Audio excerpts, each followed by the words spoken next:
graciously agreed to come on my podcast. They're actually two very talented podcasters themselves. I really like listening to their podcast. I've been telling them that for a while.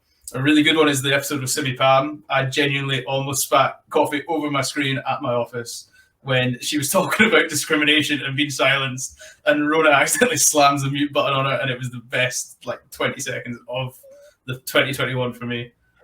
Rhona, what was that? What was that like when you said? Was that one of the moments where you're just like, I want the world to swallow me whole right now? So I think she literally said, as a black woman, I feel like my voice is often silenced, and then I press the mute button. Tried to mute myself to take a drink, accidentally muted her. Then didn't really realise, and then maybe 10 seconds later unmuted her, and she just continued. And then I had to be like, and because you have to request somebody to unmute, so I had to be like, please, Simi, unmute yourself.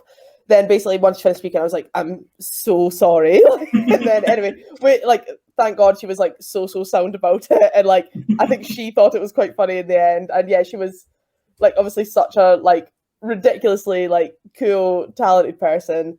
And I muted her on our podcast. Brilliant. The best bit of that is, I want to know, Bonds, what were you thinking just as a witness? Because you must have just been going, oh, Simi's making some great points. It's going to be really good. And just oh no, my headphones are broken. I can't hear anything. No, I saw that she muted it and it didn't look like her arms had moved. And I was like, what's going on? And then I'm pretty sure Rhona messaged me being like, bollocks, just muted her. I was like, oh no. We've had a few moments where we'll do silly things like that and look at each other, and then we have to maintain composure and not laugh, and we're both dying inside and can just see it. There's a look, just no. Yeah, and we were having this pretty deep chat about discrimination, and it was so good. Yeah, and then I absolutely ruined it. The episode is still up there if anyone wants to go and experience it for themselves. But to be fair, I think it was still one of my favourites, despite. Yeah.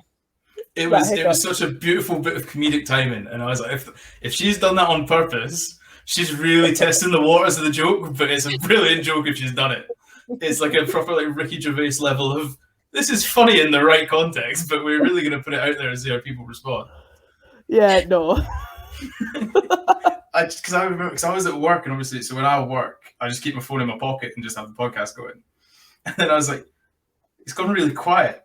And I was like, oh, the podcast must have finished. And it was like, no, you still got 12 minutes to go. And I was like, oh. Oh, man. Honestly, Simi, if you're listening, we're sorry.